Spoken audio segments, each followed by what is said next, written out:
Olá, seja muito bem-vindo, muito bem-vinda. Bom dia, boa tarde, boa noite para você que está nos acompanhando aqui no 2030 and Beyond, 6º episódio. Olha lá, Luiz, 6º já, hein? O 2030 and Beyond é uma ideia, inclusive uma provocação, já falei aqui, do nosso querido Miguel Caeiro, o Head Latam da Vidmob, onde nós estamos aqui nos estúdios na Vila Olímpia, em São Paulo, sob comando do nosso querido Paulo aqui no estúdio. Camilo, Miguel, obrigado por nos receber em todos esses episódios aqui. O 6º episódio, gente, sobre um tema muito interessante que está na ordem do dia, gestão estratégica. E nada melhor do que trazer para cá, para a nossa mesa, para a gente sabatinar essa figura, Diego Barreto. Ele é CFO e é vice-presidente de estratégia do iFood. Tive a oportunidade de conhecer o Diego num programa, né, Diego, que a gente rodou junto com a Anshan para Líderes 2021. Então, muito legal tê-lo aqui. Eu não sei se você é executivo, se você é conselheiro, se você é empresário, ou se é autor de livro, professor. O que você é? Boa tarde, bem-vindo, querido. Cara, eu sou um incomodado, um inconformado trabalhador. E aí sobra esse tanto de coisa aí que a gente vai se encaixando. Onde der para fazer essas loucuras, você tá lá, né? Exatamente. Bem-vindo, viu? Obrigado. Muito bom ter você aqui. E Luiz Rasquilha, que nessa semana está no Brasil. Pois é. Boa tarde, tudo bem? Boa tarde, prazer estar Bora para mais uma? Vamos embora, com todo prazer. Então tá bom. Hoje promete. Vamos nessa então, gente. Tema, só para recordar como é que é a nossa dinâmica aqui, um papo super aberto, super descontraído. Eu sou a figura secundária aqui para provocar esses dois. Jogo a bola pro Luiz, que está aqui com esse chapéu de especialista em tendências, e o nosso convidado, né, que é uma fera no assunto, para fazer suas considerações. Luiz Rasquilha, cumprindo nosso protocolo, como é que você vê a gestão estratégica, o planejamento estratégico, o pensamento estratégico das organizações com farol apontado para 2030 and beyond? Acho que primeiro temos que discutir o papel das organizações, né? Porque a gente está vivendo a saída do taylorismo, porque a gente chama na nova pós-taylorismo, e portanto um conjunto novo de conceitos, características e dinâmicas que vão fazer as empresas terem que se reinventar em modelos de negócio e na forma de gerenciar. A partir daí entra a estratégia. A estratégia durante, vamos colocar, 50, 60 anos, foi pautada pelas ferramentas clássicas. E elas faziam sentido no contexto taylorista, em que aquilo era mais ou menos tudo da mesma forma, mais ou menos tudo estruturado, mais ou menos o mais ou menos. A pandemia acelerou a transformação, o mundo digital explodiu a discussão e agora ferramentas de todas as áreas, desde inteligência artificial a coisas mais ágeis e ambidestria, que é um tema que a gente tem muito também falado na Inova, começaram a pautar outras realidades. E, de certa forma, a maioria das empresas ainda não acelerou a evolução da estratégia para novas ferramentas. O que nós temos defendido na Inova desde 2015, que é o que a gente chama de planejamento estratégico prospectivo. Primeiro olha para sinais e tendências, depois traz isso para dentro de casa e discute o que isso pode te ajudar, enfim, grosso modo, as nossas metodologias. E sem dúvida que a estratégia, eu lembro o primeiro projeto de planejamento estratégico quando eu trabalhei em 98, eu era menino de início de carreira, num projeto da Renault que era para 10 anos. E aí eu lembro do projeto, quando terminado, alguém disse assim, bom, agora nos vemos daqui a 10 anos. Aquela coisa, você define aquilo, o contexto é estável, não mexe mais. Hoje, daqui a 10 dias, tem que rever alguma coisa, porque apareceu uma regulamentação, uma tecnologia, uma startup, um concorrente, a coisa muda. Então, o que é a estratégia no futuro? Eu acho que ela tem 3 pilares, e também com o enviesamento Inova, tá? O pilar de cenários e tendências. Não dá para fazer planejamento estratégico sem olhar para frente, porque retrovisor, ok, já passou, passado é passado. Então, primeiro pilar que tem ganho relevância, que as empresas cada vez mais começaram a colocar na sua agenda, é de que estratégia começa pela leitura do futuro. Isso, cenários, perspectiva, foresight e tendências, com o current que a gente tem discutido. Segundo pilar, que é uma coisa que pode parecer estranho, mas que se mantém, eu chamo de intenção estratégica, mas é declarações. Missão, visão, valores, propósito, DNA. Quem nós somos, isso eu acho que está ganhando mais relevância para gerar diferenciação. E a terceira coisa que talvez seja mais provocativa é que a estratégia se faz todos os dias. Ou seja, tendo um direcionador, ou 2 ou 3, se faz todos os dias corrigindo rota e se ajustando ao contexto. E com a chegada de mais soluções tecnológicas, com a chegada de novos conceitos de gestão, como plataformas, iFood, o case, né? Como ecossistemas, como negócio de interconectividade, que é a evolução dos ecossistemas, com ambidestria, com um monte de novos conceitos, sem dúvida a estratégia tem que ser também ela repensada para nos ajudar a ser mais efetivo. Porque se for só para cumprir calendário, fazer as análises SWOT da vida, com o respeito que eu tenho a ela, mas que já passou o tempo dela, cara, melhor não fazer, porque vamos cumprir um calendário só para mostrar para alguém que fizemos, mas que depois não tem aplicabilidade e que não vai ajudar ao negócio. Então acho que estamos no momento da transformação, estamos no momento de experimentar novos caminhos e uma coisa que eu adoro é que estamos no momento de não fazer igual ao cara do lado. Porque a estratégia do cara do lado que deu certo não quer dizer que dê certo no meu contexto, na minha empresa, no meu DNA. Então acho que a primeira provocação, acho que vamos por aí. Você sabe, Diego, eu sou super fã de etimologia, assim, não perco uma oportunidade de ir ao dicionário, estudar a origem das palavras e tal. E lá no termo planejamento, tá lá no dicionário até hoje. Se preparar para um evento futuro, seguindo roteiros e métodos determinados. Tá lá. Ou seja, em outras palavras, planejar é pensar um futuro e tentar fazê-lo acontecer.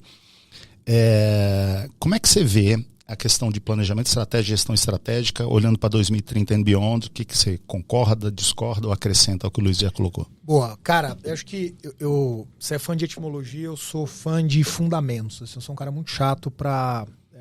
as pessoas me perguntam, cara, o que você lê? Cara, eu leio o fundamento. Se você aprende a somar e subtrair, você vai conseguir fazer derivada daqui a alguns anos. Se você não aprender isso, você só vai ser um papagaio de pirata. Então, acho que, construindo um pouco na linha do que o Luiz falou, o que é o fundamento da discussão de estratégia para mim? O fundamento é que o mundo ele passou por 2 processos que alteram a forma como as empresas competem. O primeiro deles é a tecnologia deixou de ser física. Isso, cara, muda tudo. Então, você volta 20, 30, 40 anos no tempo, tecnologia, via de regra, era física. É uma máquina, uma plataforma, um trator, era um guindaste. Eram coisas que só acessava quem tinha muito dinheiro. Então, quem que fazia uma planta industrial nova, moderna, tecnológica? Quem tinha 100 milhões de dólares no balanço. A tecnologia deixou de ser física. A tecnologia hoje ela é muito mais digital. E o que isso afeta? Isso afeta a capacidade de construção. Ou seja, o dia que você lança o Instagram, o mundo inteiro pode acessar. O dia que você lança o ChatGPT, o mundo inteiro pode acessar. Ou seja, a barreira de entrada para o acesso do que te gera vantagem competitiva, ela foi reduzida brutalmente. Portanto, aquilo não gera mais vantagem competitiva. Né? Quem que pode vender pelo Instagram? Todo mundo. Quem pode vender pela plataforma nova lá, o Threads da Meta? Todo mundo. Quem pode usar o WhatsApp? Todo mundo. Não tem mais barreira de entrada, porque a tecnologia ficou digital. E o segundo elemento, para mim, é a democratização da produção da tecnologia proprietária. Então, quando você fala, puta, eu olho para o lado e não dá mais para repetir, o motivo para mim é muito simples, porque hoje você pode produzir. Vamos pegar um exemplo que a gente está fazendo aqui agora. Nós estamos produzindo conteúdo para uma plataforma de streaming. Quem fazia isso há 20, 30, 40 anos atrás era só quem trabalhava na Rede Globo, quem trabalhava na Editora Abril, quem trabalhava na CNN. Hoje, a possibilidade de você construir algo proprietário é enorme. Onde é que eu chego nisso? No momento que você tem tecnologia digital e construção de tecnologia proprietária, a realidade é que a tua estratégia é construída todo dia. Porque a tecnologia é sua. Ou seja, quando a gente olha para os modelos de gestão dentro da empresa, a gente está dizendo assim, cara, eu sempre fiz metodologia de projeto. O que era metodologia de projeto? Você tem um resultado, você fala, eu sei como é que eu chego lá, você criava uma série de encadeamentos e repetia aquilo. Aquilo funcionava quando o mundo era linear. O mundo hoje é um mundo de produto, metodologia de produto. Eu tenho uma visão e todo dia eu vou tentando coisas diferentes para fazer esse ajuste. Então, quando você fala sobre a estratégia prospectiva, acho que foi assim que você chamou, é isso.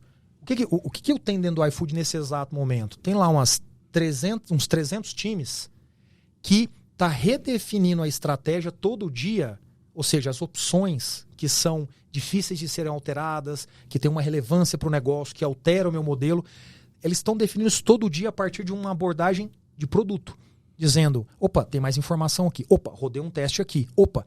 Ou seja, no passado, antes de 2030, né, a gente definia um caminho e esse caminho estava premeditado. Hoje não. Hoje se define a visão, que é a tendência, Sim. que é aquele propósito, seu DNA que de alguma forma sustenta uma visão. Mas a definição do para onde ir, ela vai acontecendo todo dia. E essa para mim é a grande mudança.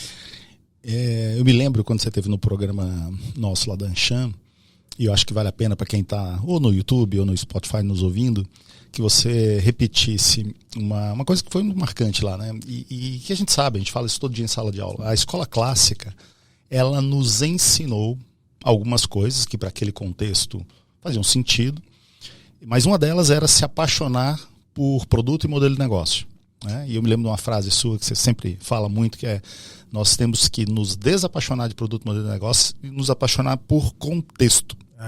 Né?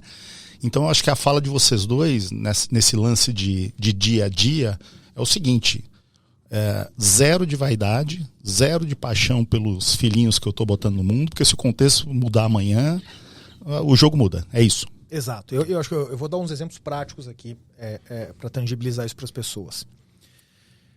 O meu negócio de food delivery, ele teve uma primeira onda. Essa onda foi marcada pelo que a gente chama de marketplace.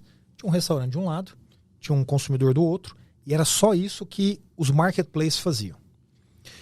Ele teve depois uma segunda onda. Essa segunda onda foi quando a logística veio para o jogo. Ou seja, essas plataformas não só faziam esse match inicial, mas também conseguiam trazer alguém para intermediar esse processo de entrega. A gente chama de logística. E ele teve outras ondas. De todas as empresas no mundo que foram líderes nessa primeira onda, só uma empresa continua líder na atual onda: o iFood. No mundo. Todas as empresas do mundo que foram líderes nessa onda não são mais líderes. O que isso quer dizer? Contexto.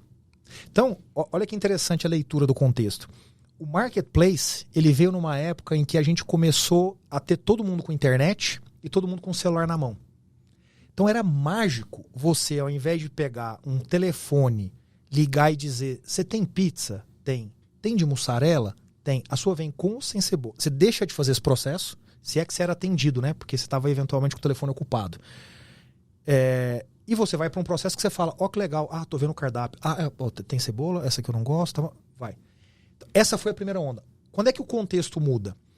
Quando não só você une pessoas que estão interessadas em comprar e vender, mas você tem um novo contexto onde as pessoas estão interessadas em trabalhar. Ou seja, eu deixo de vir para uma empresa das 9 da manhã às 5 da tarde e falo: cara, vou estar na minha casa aqui, vou oferecer meu serviço, vou me colocar numa plataforma, vou entrar no LinkedIn, vou entrar no Get Ninjas, vou entrar no iFood. Opa, tem um novo contexto de existir uma mão de obra. As pessoas que entenderam isso, elas começaram a fazer esse modelo de negócio. Os incumbentes, que nem dá pra falar de incumbentes, depois tinham 4 anos de vida, 5 anos de vida, eles falaram: pô, bicho, mas tô gerando um caixa aqui, minha empresa cresceu, minha marca já tá conhecida, eu não vou fazer isso não. Mexer nisso não. Isso é contexto. Sim. Isso é contexto. Quer ver um outro contexto? Pagamentos online. Você volta muito pouco tempo atrás, as pessoas, será online e tal, vem o Uber e traz a mágica do pagamento quando você sai do carro. Aquilo mudou um contexto brutalmente. Gente, até muito pouco tempo atrás você entrava num monte de plataforma que estava vendendo ainda com boleto. Uhum. Meu Deus, que mundo você está vivendo? Que boleto, cara? Você está louco? Mas tem gente que quer, tem 0,5% da população. E você está se preocupando com isso. Então, estratégia é contexto. Veja, no final eu estou buscando a mesma visão. Eu tenho o mesmo DNA. Mas olha como o contexto ele vai direcionando essas decisões de produto que vão me mostrando que as pessoas efetivamente estão apaixonadas por aquela decisão. Ou que não estão. Então não deveria ir por aquele caminho. Luiz, depois você, Diego. Diante do que vocês disseram, as ferramentas, que a gente sabe, né? 220 anos de era industrial aproximadamente, até a Primeira Guerra, nada. Entre a Primeira e a Segunda Guerra Mundial, a chamada administração científica, alguma coisa, a coisa começa a brotar do chão depois da Segunda Guerra Mundial. As empresas cresceram, precisavam de ferramenta e tal. Trocentas mil aí até hoje. O papel das ferramentas daqui para frente, olhando para 2030, qual será? Ou será que a gente chega num momento em que não faz mais sentido em falar em ferramenta? O contexto muda a ferramenta também? Eu acho que o contexto muda a ferramenta e o grande desafio, e aqui tem muito a ver com a cabeça do ser humano, né? O ser humano gosta de encontrar coisas onde se sinta tranquilo, não é? A cama quentinha. Esta ferramenta funciona, vamos replicá-la o tempo inteiro. Seja, se é que a SWOT foi a SWOT, se é que tem mais citações na internet do modelo de Porter do que tudo o resto junto. Só que estas novas ferramentas, e nós temos as nossas na Inova, como qualquer empresa tem as suas, elas têm um tempo mais curto de aplicação. Então, quando eu falo que hoje vou aplicar uma metodologia de mega tendências, as mega tendências daqui a 2 anos podem ser outras.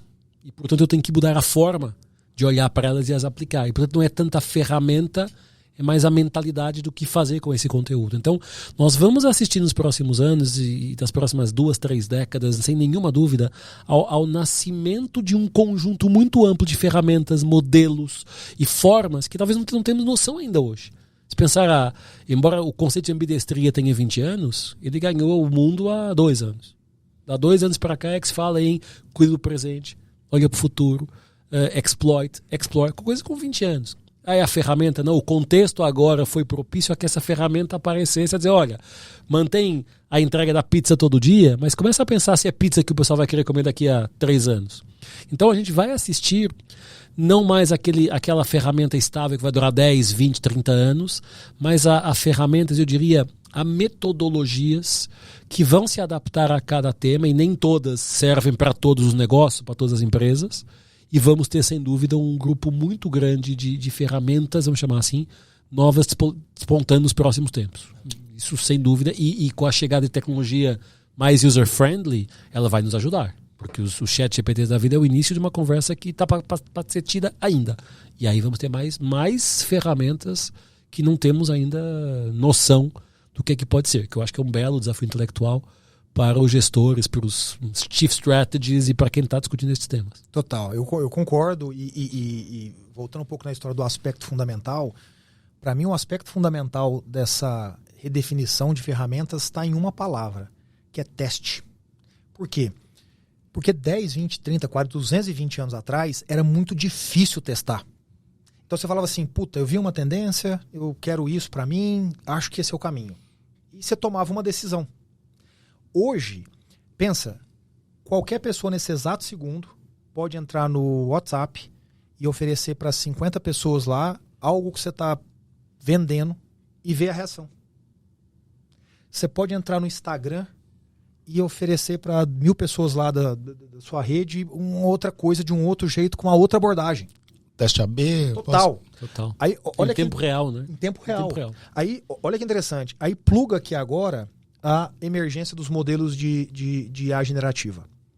Que te permitem agora explorar a criatividade, portanto dizer o seguinte, cara, testa você para mim 50 formatos diferentes. Dispara aqui nesses 3, 4 canais diferentes e colhe o resultado. E ele cospe na hora. Total. E 3 minutos depois você tem a resposta então, total. Então, você vê que a ferramenta agora, ela, por causa dessa altíssima capacidade de teste, ela é uma ferramenta, né? Acho que o Luiz mencionou isso sobre olhar isso em ciclos muito mais curtos. É dinâmica, né? Porque agora você testa. De novo, o contexto muda. Cara, testa de novo aí. Rapidinho. WhatsApp, manda no Instagram. Não, manda no newsletter. Faz não sei. Opa, os clientes estão vendo diferente. Que estranho. Vamos rever isso aqui? O iFood Mercado é um... Cara...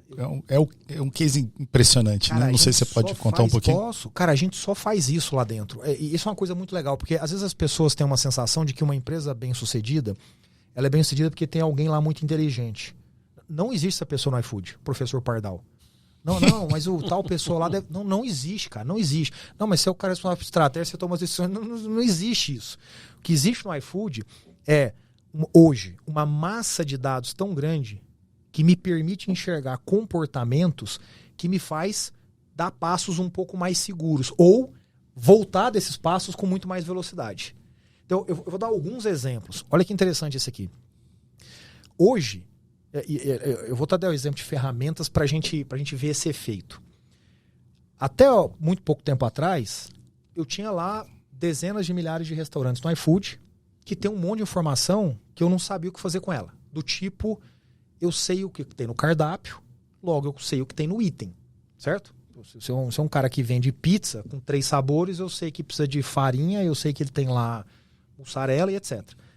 Hoje, sabe o que eu faço? Hoje eu tenho uma ferramenta de IA que me permite, uma ferramenta proprietária, ler todo o cardápio, ver todos os itens, ver qual é a procura que consumidores fazem na região e dizer para ele, por que você faz essas 4 coisas, logo você tem esses itens, você deveria fazer essas outras 2 para oferecer para os consumidores na sua região, porque eles estão procurando por ela.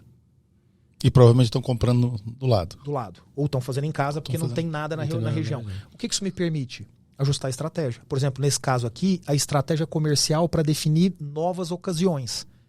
Então, no passado, eu comecei a fazer café da manhã, depois eu fui para o café da tarde, que no Brasil é muito o açaí.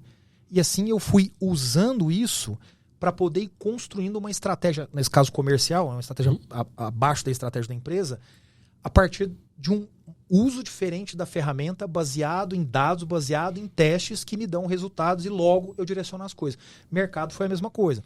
Mercado é um exemplo até mais interessante porque ele tem um lado meio offline do negócio. Um dos testes super interessantes que a gente fez no mercado foi o seguinte, o cara chegou um dia e falou, cara... Um cientista de dados, né? Foi um que chegou e bateu na porta da sua sala e falou, tô com ideia, tô com uma hipótese aqui, né? Cara, tem uma hipótese aqui. Qual é a sua hipótese? Não, a hipótese é que, cara, as pessoas, a frequência e a retenção é muito maior quando a entrega é rápida. Aí eu, talvez, mas entra aí e vê, ué. O meu data lake tá aí, por que você tá me falando isso? Não, eu vi aqui já, cara, e de fato tem essa correlação no restaurante. Bom, o problema do restaurante é que você não domina a produção dele. Então, essa correlação existe porque alguns fazem assim, mas eu não consigo ir lá e fazer para ele. Ele falou, e se a gente tivesse o nosso? Um restaurante, cara, isso seria foda ter o nosso. E se tivesse o nosso supermercado? Opa, isso aí é mais fácil. Né? Enfim, tem lá 5.000 SKUs e eu consigo atender 100% de todo mundo. Ele falou, pô, beleza, vou testar isso aí. O cara foi no supermercado do lado da casa dele, que é um supermercado de bairro. Chegou lá, tinha 3 caixas e falou pro dono lá do supermercado, falou, você me aluga um caixa?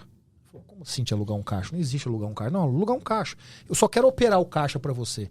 Falei, tá bom, me dá 5.000 reais aí. Ele pagou 5.000 reais, sentou no caixa, levou mais uma pessoa, foi no produto, o iFood, produto no app, e fez um ring fencing dizendo, tudo que cair do supermercado aqui nesse raio de 1 quilômetro é para mandar para esse supermercado apenas, né? Para ele poder receber o tráfego e fazer o teste. Sentou lá, aí chegou um bis e uma Coca-Cola. Aí, cara, chegou, corre rápido, lá, pega lá, não tinha que pegar fila. Não tinha que pegar fila, passou, já entrega pro entregador. O entregador já tava lá esperando, saiu, entregou. Ele fez isso por 1 mês. Frequência e retenção, boom, nas alturas. Pô, vamos testar isso agora em outra região. Mesmo jeito. Retenção e frequência, boom, nas alturas. Ótimo, vamos fazer isso. E eu fui de mercado. Sensacional. E sabe o que é interessante dessa sua fala aí, de que não tem uma mente brilhante ali, não tem o professor Pardal? Uma das coisas que a gente mais fala, esse é um momento histórico maravilhoso para dar protagonismo às pessoas, né? Nosso querido filósofo tunisiano Pierre Levy, que cunhou o termo inteligência coletiva. Cara, isso é sensacional, sensacional. As empresas que têm pessoas ali ainda com capa de super-herói ou com essa sensação de tá aqui, isso tem que passar por mim e tal, nunca vão conseguir fazer um negócio desse. É impossível. No iFood a gente não tem um comitê. Não existe comitê no iFood. Porque não existem 5 pessoas que são mais inteligentes do que a média que deveriam ver algo num funil e falar isso pode, isso não pode, isso pode, isso não pode. Não existe. O que existe é uma cultura que faz com que as pessoas tenham um bom senso para tomar decisões na medida certa, ver os resultados e decidir seguir em frente ou não. Acabou, tem isso. Então, quantos testes tem no iFood? Centenas. Mas alguém que acorda de manhã e fala, pô, tive um insight. Ela fala com quem? Ela fala com ninguém. Ela vai lá... Ela vai lá e faz. Onde é que está o bom senso? Você tem que testar na menor escala possível. O bom senso, porque no momento que você testa na menor escala possível, o custo disso é marginal. Então, por exemplo, se alguém falar assim hoje, puta, eu acho que eu deveria vender coxinha todas as segundas à noite. O brasileiro vai amar isso. A primeira pergunta é, você consegue ver isso? Porque eu tenho dados para isso. Sim. Aí a pessoa vai falar, não consigo. Eu vi e olhei. Ótimo. Beleza, então o que você vai fazer agora? Não, agora eu vou então pegar os lugares que não tem coxinha e eu vou ligar para uns restaurantes e pedir para eles oferecerem coxinha e eu vou financiar eu vou subsidiar essa coxinha dele. Só para ver o efeito. Cara, isso vai custar R$500. Ele vai lá e testa esse negócio. Aí descobre que não vende coxinha. Acabou. Custou R$500. R$500. Não mata a empresa. R$500 o teste. Aí você vai falar, pô, mas 500 vezes 100 vai começar a dar. Só 500 vezes 100. No 100 eu vou acertar que vai valer 1 milhão de vezes mais do que isso. Então é isso, não tem esse processo. Então o que eu preciso é bom senso. É aí que entra a discussão de cultura, que tão muito se escreve em paredes e tão pouco se faz na prática no Brasil. Sim. Em outros lugares eu acho que a gente está mais desenvolvido. O Brasil é horrível em cultura. Horrível. É um bando de mentira que a gente conta só para passar uma impressão bonita para as pessoas, mas é tudo mentira.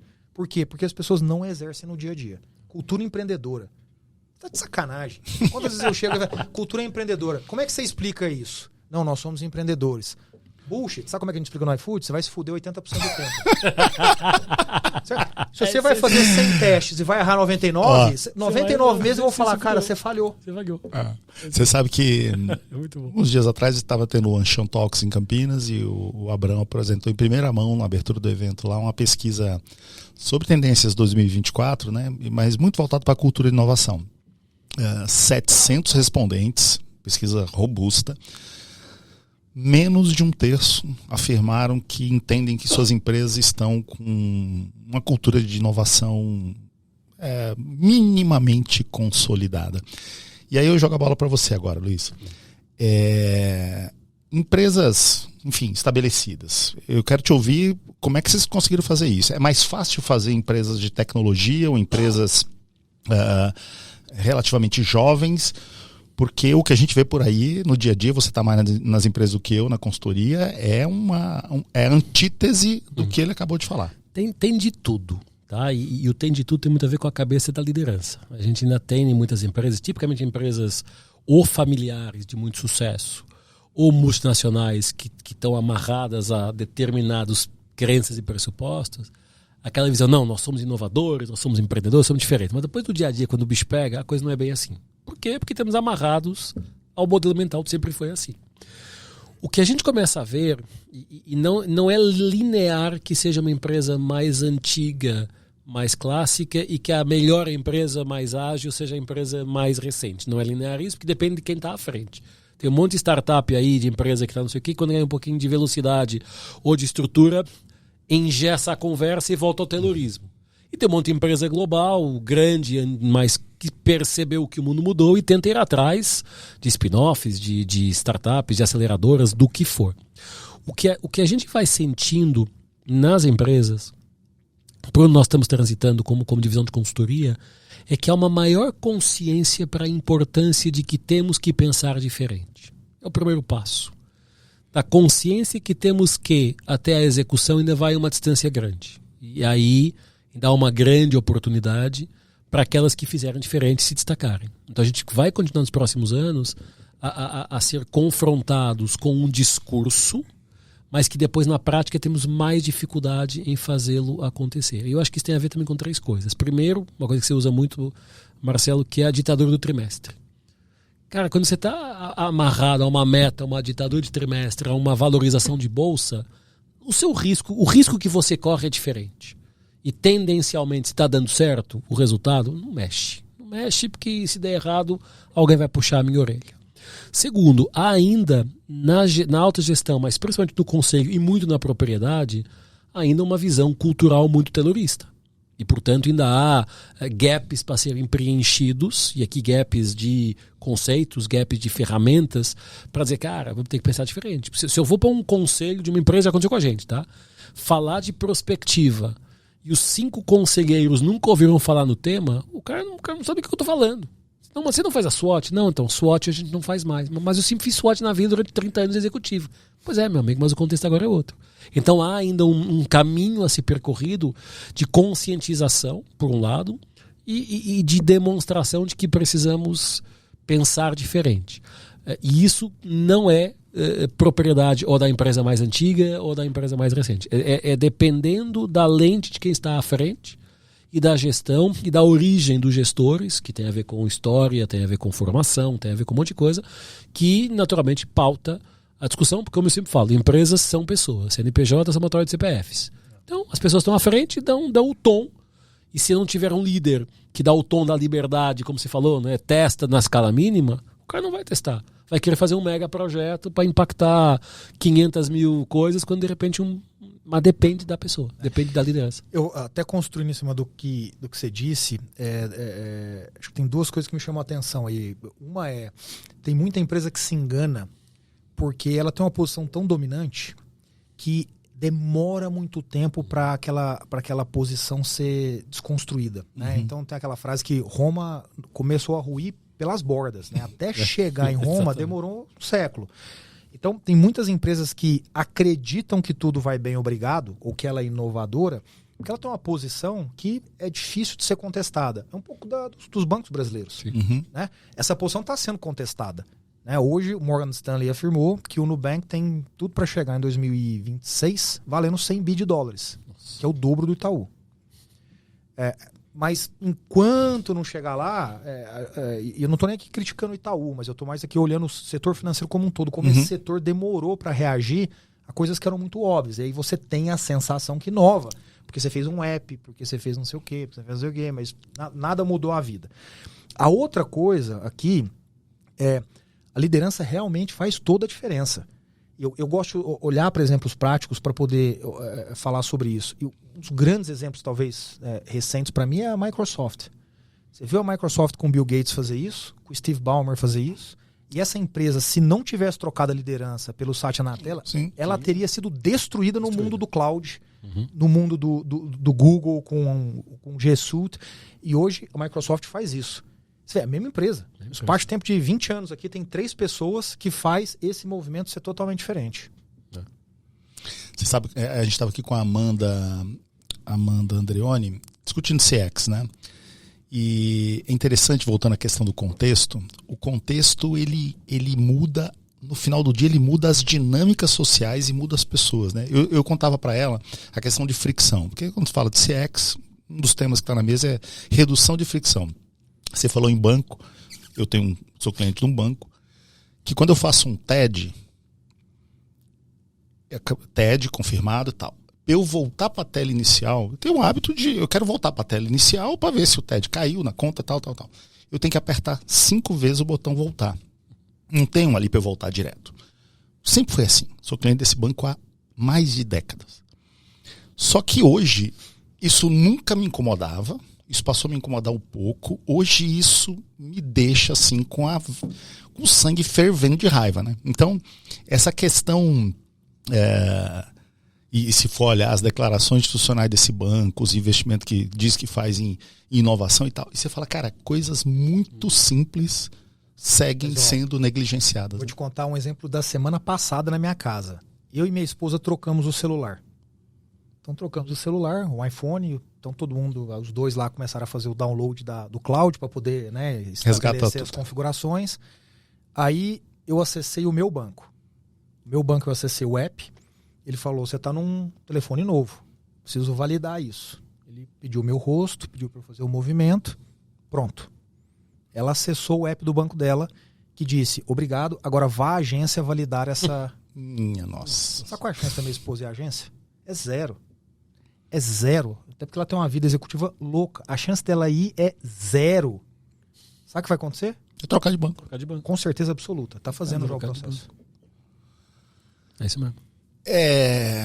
Sobre as ferramentas. As ferramentas vão deixar de existir? 2030 and beyond vai fazer sentido? Ou você está com a visão do Luiz que vão surgir cada vez mais ferramentas para nos ajudar na estratégia? Elas vão deixar de existir. A gente pode dizer isso significando vai ser tudo redefinido, mas elas existem, ou elas vão simplesmente desaparecer e outras vão aparecer, mas assim, já existe um processo de total... desmaterialização dessa coisa. Total. Até porque, de novo, assim, hoje a informação é tão disponível que cada vez você precisa menos parar para sistematizar as coisas como você fazia num análise SWOT. Exatamente. O análise SWOT era um negócio que você tinha que parar e falar, puta, eu preciso falar com um monte de pessoa para ter um monte de informação para fazê-la. Hoje, em teoria, você faz isso em casa, se você quiser, diariamente, se você quiser, porque a informação está disponível, ela chega. Né? Você vê um relatório de um banco, há 20 anos atrás, era inacessível. Hoje a coisa mais fácil é você receber no seu e-mail, se você quiser. né? O acesso a um conteúdo de quem produz conteúdo acadêmico há 20 anos atrás era inacessível. Hoje, se vocês tiverem um pensamento desse, esse conteúdo chega para mim. Então, as ferramentas vão ser completamente redefinidas, ressignificadas. Enfim, ache a palavra que você quiser. Isso já acontece no nosso dia a dia. A gente acabou de sair do nosso planejamento estratégico e não usamos... Eu não consigo definir a ferramenta que a gente usou. Para mim, é muito mais um negócio orgânico que você vai construindo do que falar que tem uma ferramenta. Você vai juntando coisas, né? Pega um pouquinho uma, um pouquinho outra. Eu acho que eu consigo chegar no final, olhar para trás e falar, foi assim que a gente fez. Mas não é um negócio que falou, vamos fazer uma análise SWOT, agora vamos fazer um porto, vamos ver a cadeia de valor, vamos não sei o quê. Eu nem consigo falar de cadeia de valor mais. Não dá. Não dá, não. E esse segundo livro, O Cientista e o Executivo, de onde veio essa ideia? Cara, esse livro... Ele veio da seguinte... É legal essa história. Eu tinha terminado de publicar o primeiro, Nova Economia, né? E, cara, ele foi um sucesso, ele virou um best-seller muito rápido, né? Ele já está na 5ª edição, foi traduzido para o inglês. E aí é muito legal, porque as pessoas no seu entorno, quando elas conhecem alguém que escreve um livro, elas viram e mexem, elas ficam curiosas, né? Elas perguntam, cara, como é que é? Como é que faz? Como é que isso? Como é que é aquilo? E aí o VP de inteligência artificial do iFood... Um dia me procurou e falou, cara, eu sempre tive um sonho de escrever um livro, é muito legal. Eu falei, cara, é muito legal quando você publica, quando você dá ele pra alguém e tal, é muito legal. Aí ele falou, porra, eu vou escrever ainda, eu vou escrever sobre isso. Eu falei, porra, puta ideia ruim. Porque, cara, ninguém vai ler essa porcaria. Tipo, cara, é muito técnico, é muito específico, é muito isso. A beleza do livro... Perdemos o som? Pera. Eu tô ouvindo aqui. Você tá ouvindo? Tem um problema, mas eu tô Vamos te ouvindo. nessa, vamos seguindo aqui. Não, tá. E aí, cara, deve ser a água que caiu lá do vazamento. Deve ser. Voltou. Voltou, a água dentro. E aí ele falou, por quê? Eu falei, cara, porque a beleza do livro é você fazer o que você tem pra dizer chegar na máxima quantidade de pessoas. E pra isso a história tem que ser envolvente, o formato tem que ser envolvente. Aí ele falou, beleza, entendi. E o que você me sugere? Eu falei, cara, pensa alguma coisa assim. Aí, 6 meses depois, eu voltei nele. Falei, Sandro, cara, você seguiu com o livro? Não. Falei, cara, bora fazer junto. Vamos fazer junto esse negócio? Porque você traz a sua visão técnica, eu trago a minha visão de gestão, a minha visão de estratégia. Vamos. Casou. E Cientista executivo. aí, o que a gente escreveu? A gente escreveu uma história de 5 anos, que é de 2018, quando a gente fala na empresa, seremos uma empresa de IA. Construímos uma visão e agora a gente vai fazer esse negócio acontecer. Até 2023. Hoje... Eu me lembro de você contar, desculpa interromper, que você falou, porra, onde é que tá a maior ativo intelectual sobre isso? Você pegou um time do iFood, foi lá pra onde? Pra Inglaterra? A gente, cara, assim, tem 2 coisas aí. Uma todo ano a gente vai pra China. Todos os anos a gente vai pra China. Por quê? Porque o que é visão aqui pra nós em termos de tecnologia, IA, na China já é uma realidade. Então o que a China ajuda? Ajuda você a materializar as coisas. Você olhar e falar, porra, isso é possível. Então a China nos ensina muito. Todo ano a gente vai. Eu fui agora em setembro esse ano.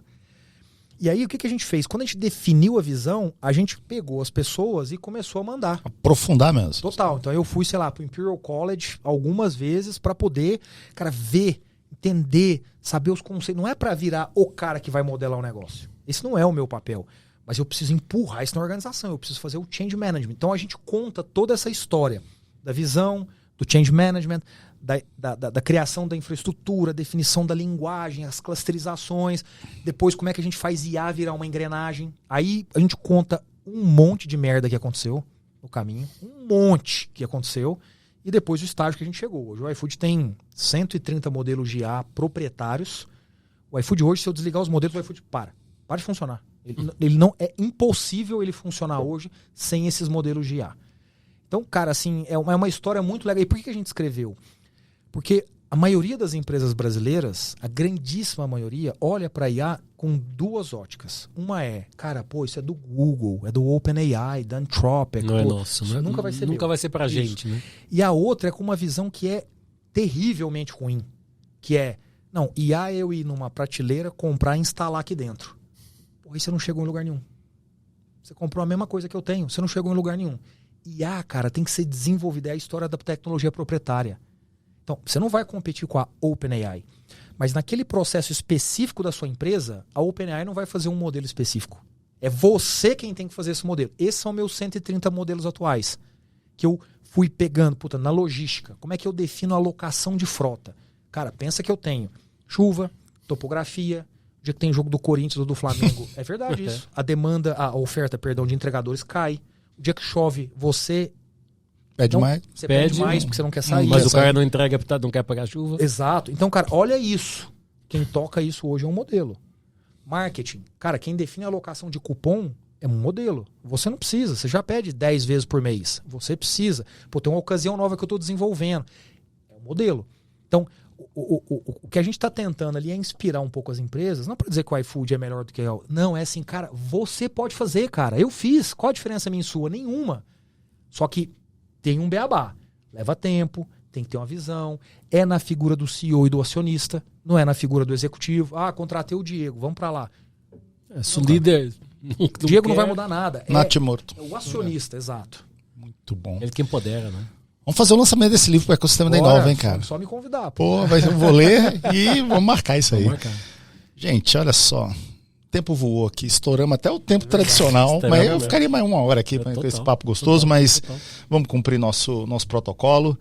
Luiz Rasquilha, sua mensagem final, tendo como pano de fundo aí recomendações para quem está nos ouvindo, nos assistindo e que vai começar aí, tá pensando em como redefinir o seu processo estratégico, o que você diria? Acho que a primeira recomendação é aceitar que estamos num novo contexto. Acho que é a primeira coisa. Ah, mas veja bem no meu negócio. Não, veja bem. Todo mundo está em novo contexto, o contexto mudou, uns para mais, outros para menos, com mais necessidade. O primeiro conceito é, de fato, a coisa mudou. Segundo, eu acho que é preciso abrir a roda de discussão e sair do pensamento estratégico, da discussão estratégica de um comitê ou de uma sala de 3 ou 4 pessoas. Inteligência coletiva, você falou dela há pouco, a gente é fã dela.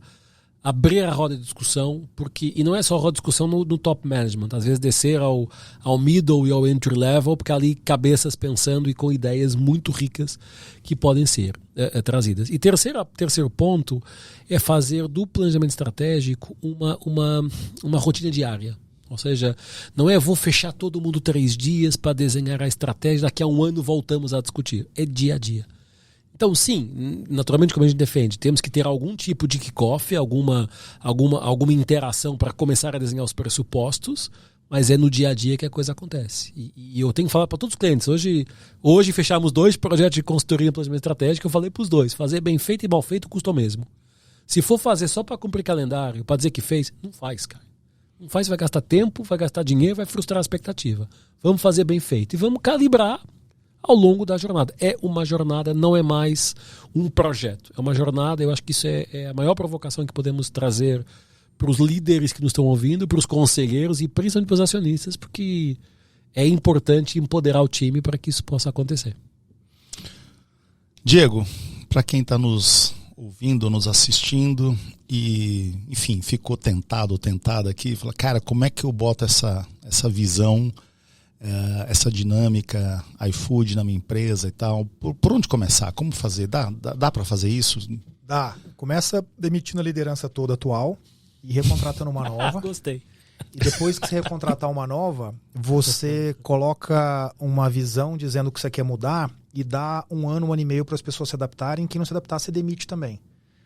Parece um negócio meio duro que eu tô falando. Mas isso mesmo. Mas, cara, na sua casa, você coloca as regras, né? Eu não chego na sua casa e abro a geladeira para pegar uma água. Eu te peço, posso abrir a geladeira?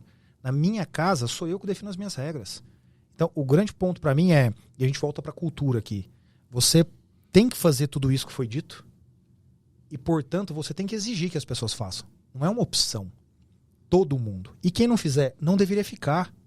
Não deveria ficar. Isso é uma falta de respeito. Isso para mim é igual ir na sua casa e fazer algo que você não está me autorizando a fazer, mexer na sua geladeira. Portanto, é o que você falou da história do bem feito e mal feito, no final vai custar a mesma coisa, mesmo tempo, mesmo esforço, mesmo dinheiro. Então o ponto é, para fazer mal feito, já aproveita e demite todo mundo que faz mal feito. E de novo, eu não quero ser visto aqui como do tipo, pô, o cara é duro de demissão. Não, cara, olha pelo outro lado. Olha a falta de respeito de quem não está fazendo bem feito. De quem não está respeitando a direção de ter uma agilidade maior, de redefinir conceitos, de fazer as coisas num outro nível de dinamismo.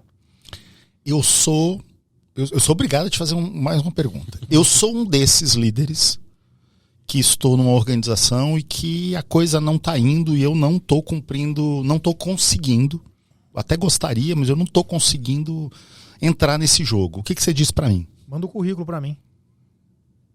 Manda o currículo, vai trabalhar lá no iFood, vai viver um pouquinho disso.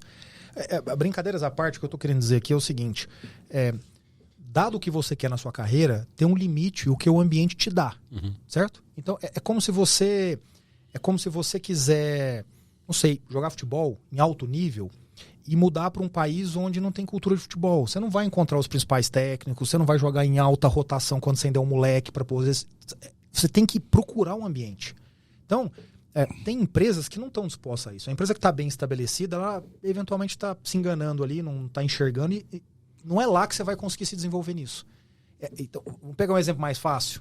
Pô, eu quero ser um cara de IA, ou eu quero entender de IA, eu quero usar os efeitos de IA. E você não está numa empresa que apoia isso, que não trabalha isso seriamente? Não adianta você ficar lá, cara. Então a brincadeira que eu fiz é manda o currículo para outro lugar. E aí tem um elemento que é importante, indo bem pro nível da pessoa. O brasileiro, via de regra, não escolhe onde quer trabalhar. O brasileiro é escolhido. Eu aprendi isso quando eu fui fazer meu MBA lá no IMD na Suíça. Os caras falaram, cara, não, você não vai mandar currículo para as empresas. Você primeiro vai descobrir onde você quer trabalhar. Quais são os setores, o tipo de empresa, o perfil delas. Ótimo, escolheu. Agora você vai trabalhar duro para que essas empresas te escolham. No Brasil a gente é diferente. Você vai lá na faculdade, termina o 5º ano, você sai mandando para todos os programas de trainee. Por quê? Porque você precisa arrumar um emprego. Eu entendo isso, no começo da carreira tem que pagar as contas lá e tal. Mas chega num momento que você tem que escolher para que isso te ajude no desenvolvimento. Senão você não vai conseguir ser impactado e vai ficar com essa cabeça antiga que você mencionou de algumas empresas. Boa. Uau! Que papo bacana, cara. Prazer te rever. Obrigado. Primeira vez foi na telinha, agora estamos aqui ao vivo e a cores. Obrigado. Acho que muita gente vai se sentir provocada, muita gente vai se mexer, muita gente vai te xingar, vai nos xingar. Ou vai mandar currículo. Mandar currículo. Mas ninguém sairá desse 6º episódio sem uma listinha de coisas para refletir. Foi muito bom. Obrigado. Portas do Ecossistema Inova sempre abertas. Vamos fazer o lançamento do livro, sim. E até uma próxima. Obrigado para você. Estamos no Spotify, estamos no YouTube e até o 7º episódio. Abraço.